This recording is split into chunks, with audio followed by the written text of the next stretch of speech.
I was talking to an accessibility consultant this week, and he brought up a really good point. A lot of people are reluctant to enter this space because they don't have the same knowledge, expertise, experience, and or certifications that other accessibility professionals do. Well, you don't need to have years of experience, and you definitely don't need to have certification to enter this space. You can get started right away and provide immediate value to clients. So on this first slide, I have here just spend 1 week. Spend 1 week and learn the fundamentals. Once you do this, then you will become a relative expert and be able to really help clients in this marketplace. In the marketplace.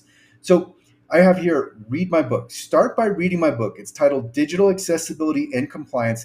This is going to help you understand all of the key concepts and key terms and be able to relate them to one another. Next, I have study the Web Content Accessibility Guidelines. You need to know WCAG because this is where everything comes back to. So spend 3 to 7 hours studying the Web Content Accessibility Guidelines. I have a course, the WCAG course. I highly recommend this. You need to immerse yourself in these technical requirements because once you do, you will have a much better understanding of this space. Next, I have use a screen reader. So even if you just spend 30 minutes, you download NVDA for free on Windows or you use VoiceOver on Mac, just spend 30 minutes using a screen reader. You can just test a few websites. That will help. That will help give you a better understanding of what we're doing here. And then also, never recommend a custom overlay or an overlay widget. Spend 30 minutes reading overlayfactsheet.com, and that will help you understand why. It will also give you a better feel for accessibility just from it's really a side vantage point, but just looking at why you don't use overlay widgets will also help you better understand digital accessibility. But never recommend an overlay widget just by not recommending, just by telling clients to stay away from overlay widgets. You can instantly provide value. So many people waste hundreds, if not thousands of dollars on overlay widgets, and so many people are still using them. So if you can tell a client and convince them not to use an overlay widget or a custom overlay, you've already provided value. All right, so moving on to the next slide, no scans. And it's not that scans can't be helpful, but they're more for accessibility practitioners than they are for clients. So do not recommend scans, especially do not recommend that clients use or clients pay for a scan or a scan-based platform. It's understandable if clients want to use a scan, but what happens is they end up being a distraction to where a client is spending time focused on getting zero errors or 100% score on a scan, which you do want to have zero errors on a scan.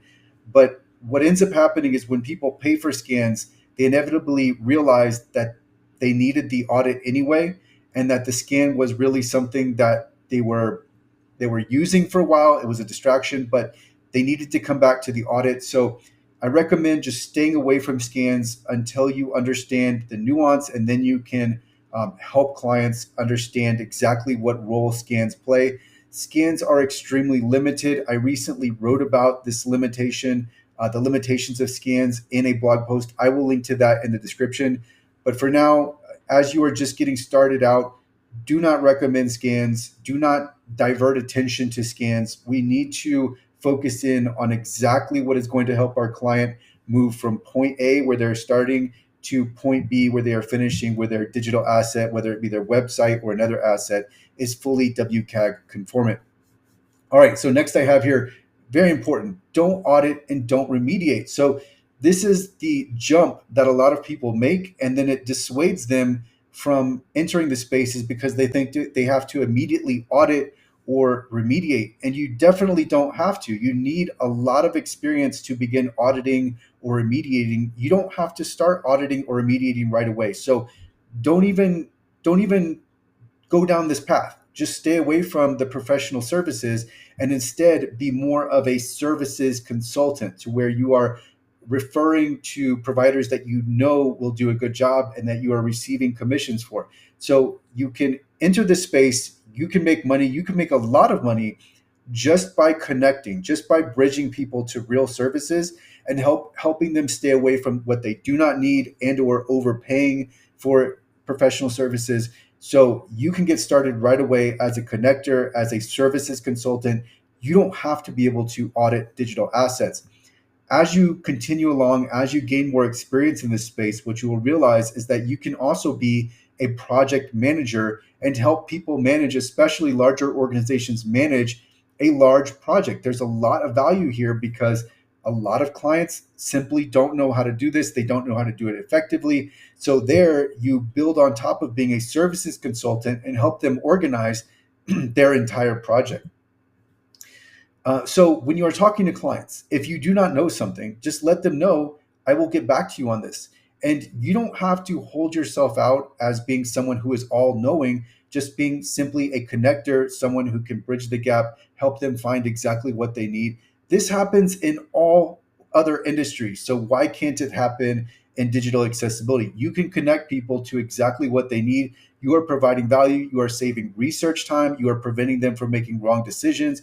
You are preventing them from wasting money. So there's a lot of value here as you get started, even if you are just spending a week and learning digital accessibility and then offering services as a consultant.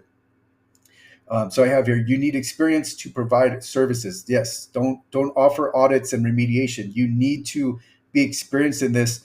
Don't If you're just getting started with audits, don't offer an audit. Don't start right away there. Start instead as a consultant. And you don't need, that's what I have here, is you don't need experience to connect service providers. And it doesn't have to be accessible.org. This is general advice that you can help clients, so many clients right away, and provide so much value just by helping them understand exactly what they need. Because I talk to clients on a daily basis, and over again, most clients don't even know where to start, or they don't know exactly what they're looking for, or they've already purchased a widget, so they've already wasted their money, or they've already purchased a scan-based platform and they really weren't looking for a scan-based platform. They just got distracted. So there are a lot of lies, deception. There's a lot of deception in this industry. And so if you can help clients align with exactly what they need, you can provide a lot of value. So I will link to all of the resources that I discussed in the description for this video.